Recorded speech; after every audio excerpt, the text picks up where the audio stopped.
Hi, welcome to Vince's How to Win webinars. This is a series of 12 webinars that we're broadcasting over 3 or 4 months that are designed to help bid managers and salespeople improve their chances of winning in a complex bid process. We've already done why, not how, and value, not capability. If you haven't seen them, they are available on the website. You'll be able to watch the recordings of those. And today we're here to talk about point, not prose, which is essentially our look at what the executive summary needs to look like in your response if you want to maximize the chances of it being read and it influencing the decision. But before we do that, let's have a little recap about the structure. It's going to be exactly the same as the other two. I'm going to present for 10 to 15 minutes, and then we're going to have a 5 to 10 minute question Q&A session. Now, in order to ask me a question, you just need access to Twitter, and you can tweet at Vince's webinars, and that will come up on an iPad, and I'll deal with those questions off screen at the end of the 15 minutes. If, however, you are watching the recording of this, then please feel free to ask a question the same way. Tweet it at Vince's webinars, but just add in point not prose so that we know which webinar you were looking at when you asked the question, and we'll respond accordingly. And in order to help you, I'm going to put this at the top of most of the slides so that it's always there in case you suddenly have a question and you can tweet us. So, just a recap of what we covered in the other two. The first one was we did what we call the what's in the box. So if you've watched it, you'll remember I would pose the question, why would I buy your box rather than somebody else's? And that what sells is not a description of what's inside the box, i.e. what your solution is, but what sells is a description of why your box is better than your competitor's box, why it drives extra value. That was the first point we made in the first webinar. We then talked about how do you win in a marketplace, and we referred to Michael Porter's generic strategies. You can dominate a market by being the lowest cost provider. You can dominate a market by providing better service than anticipating people's needs, or you can drive additional value.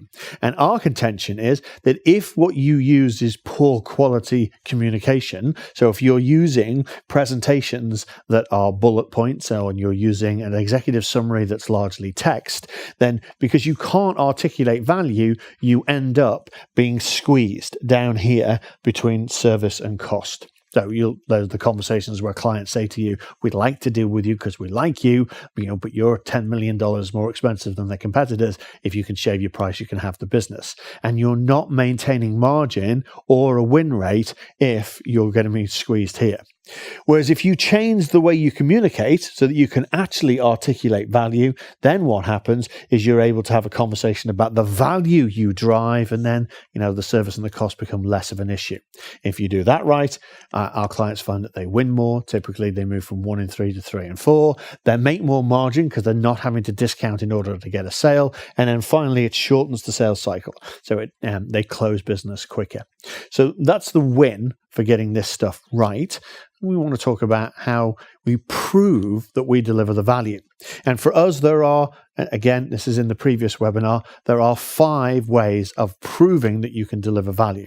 The first one is a process argument. Then you have an intellectual property or IP argument, a logical deductive argument, an operational argument, so the way you deliver things that delivers value, and then finally a testimonial.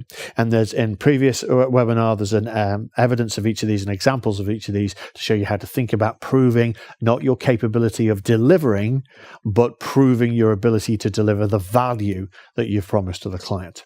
So that's pilot.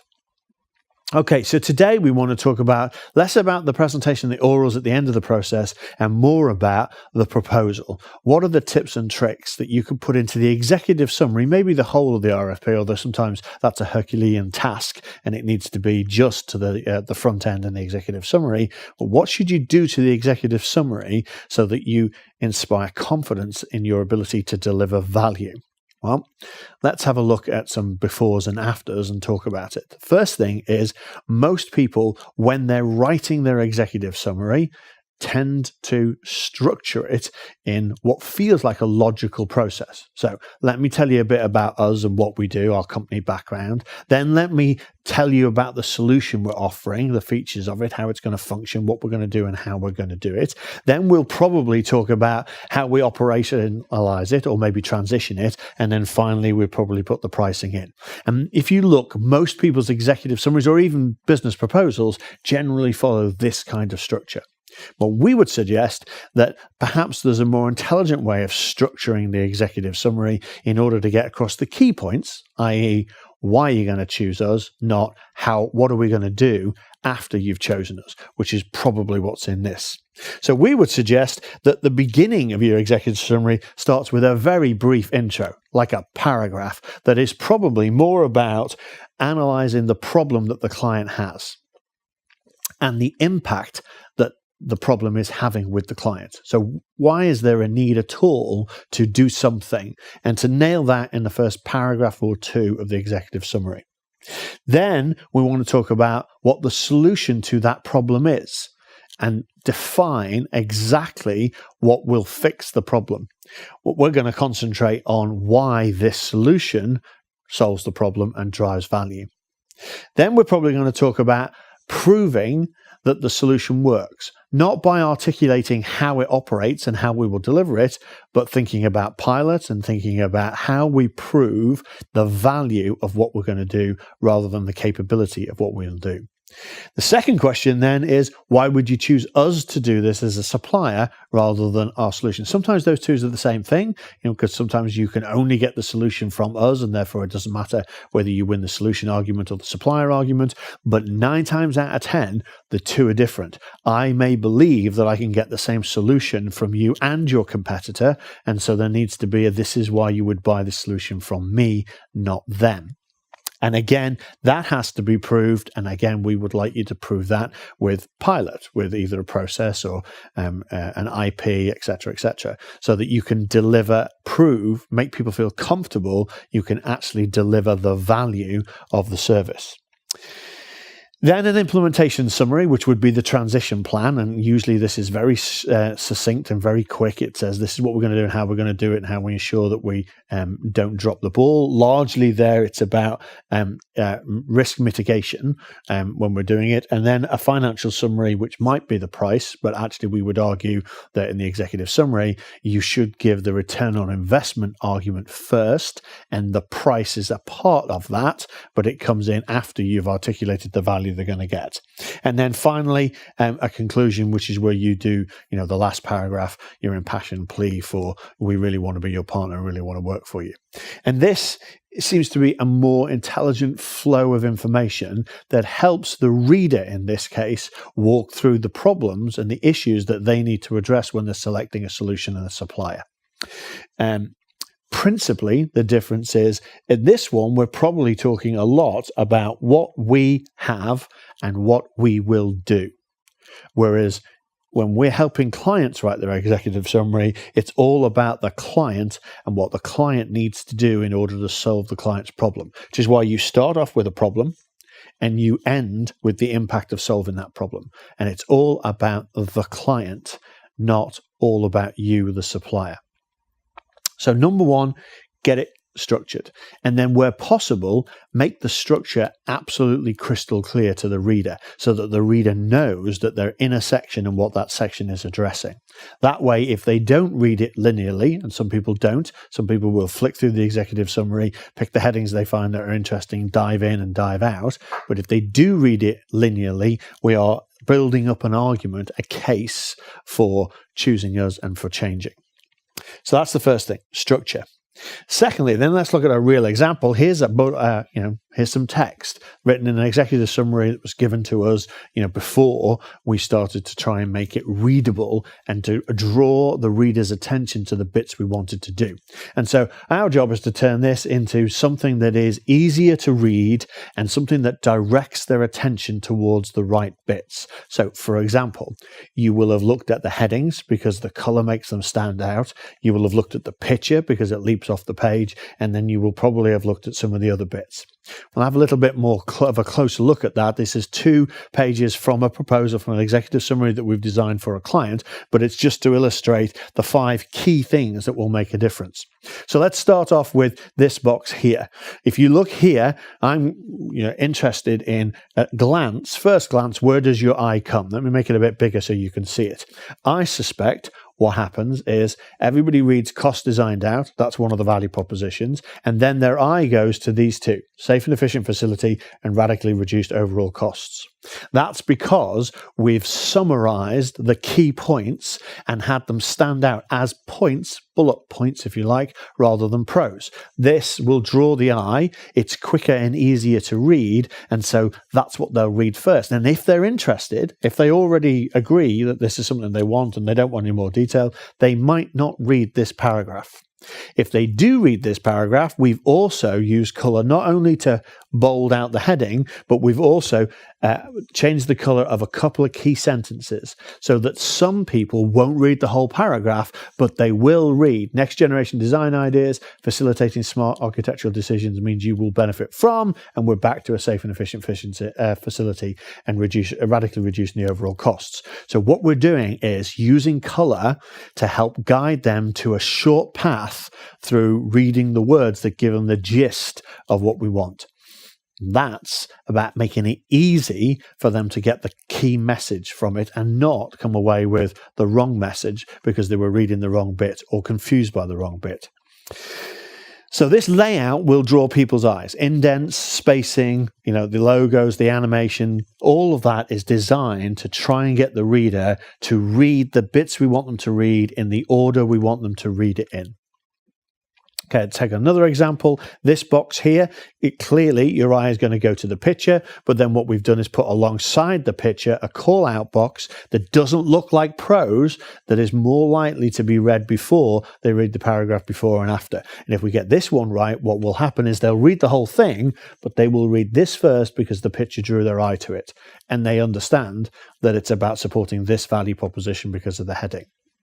So the combination of the images, the call-out boxes, and the colour makes the reader read this in a certain way that increases the chances that they get the message we want from them.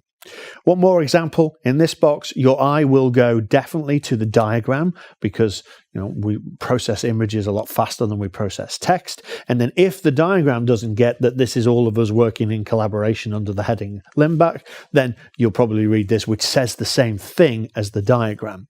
But half the readers at least will take one glance, look at wide collaboration, look at the overlap in the diagram and get the point, and may not bother to read this because that looks like it's hard work to read all of that when I know, pictorially what it's going to say. So the use of diagrams and the use of call-out boxes. The other thing that's in here that's difficult to see, in this format is that we've also got the value proposition, and each of the value propositions has a logo. Each of these logos represents. So the cost designed out, we've got scissors cutting cost, smart, and we've got these 2 batteries to show that it's intelligent, efficient, etc., etc. Each of those is an example of what we're building, what we call a visual lexicon with the audience. We're teaching them that these logos mean things, and then it allows us to refer back to them as we go through the document. And so you'll see that we take each of these icons and use them to segue the rest of the document. So here, where we're talking about wide collaboration, we've got the wide collaboration logo, and then we're showing all of the people and all of the logos that we're partnering with. And again, the smart prefab icon, that gets put into another section where we actually show a deep down dive of what prefab looks like and how we're going to do it and how we're going to deliver it. What we're trying to do is to build that visual language so that as somebody skips through the whole document, they start to see icons and see graphical treaties of items that helps them understand what we're trying to get them to pay attention to. In this case, the value proposition, which is the reason we want them to read the diagram. And again, you see here, we're still using colour. Smart prefabrication is one of the value propositions. And so where we've used it in the text, we've bolded it. If this was an electronic, this might even be hyperlinked back to the paragraph at the front end that allows people, that encourages people to look into the body of the executive summary, maybe even the body of the RFP, and then be taken back to the sales argument each time because they click on these things expecting it to link somewhere. So, and then finally, this is a slide from the presentation. This is not in the document, and we've used the same iconography and the same color scheme and the same look and feel to draw the two sets of documents together. So you end up with an executive summary, which is very visual and color coded in order to help people read it, but then all of that flows through to the presentation so that you get that same impact for the same visual lexicon, so that they forever associate the scissors and the cost with one of the reasons for choosing us, which in this case is, controlling or lowering their costs. And we know that works because if you do that, what we're doing is we're focusing everybody's attention on the value. And if they're focused on the value, you're much more likely to win. Like we said at the beginning, you win more, make more profit, and ultimately save time because you're winning more. So, in summary, in your executive summary, there are 5 things we think you should be thinking about. Number 1, the executive summary should be the pitch. Remember the what's in the box, right? It should be about why should they choose you, not what will you do once they've selected you. That's what the main body of the RFP is about. This is the argument for this is why the solution is good. You need this solution. This is why we're the best people to deliver it. So get the tone and the content right. It's about why, not how. Secondly, and there's another webinar coming that shows this in more detail, it needs to be about them and not us. And so the language in the text needs to be about this is what you need, not this is what we have. Again, a whole separate webinar to show you how this applies and how you can rewrite the text and how you change the pattern in the presentation to do this. Third element then is to get the structure right. And we talk about, at the beginning of the webinar, structuring it around the client's problem and what you're going to do to solve the client's problem rather than structuring it around your solution, which might not be the same structure.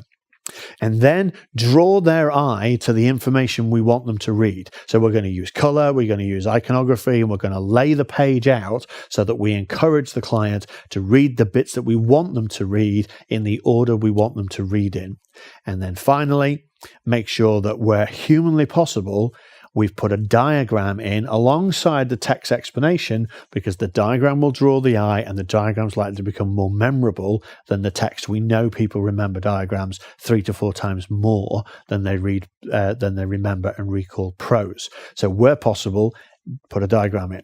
And if that diagram can be used in the presentation as well, then you get this link between the two, makes it doubly more impactful because they're going to see it in the RFP and then see it presented in the orals, and that increases the chances that they'll remember it. Do all of these 5 things and you end up with executive summaries that are much more likely to win.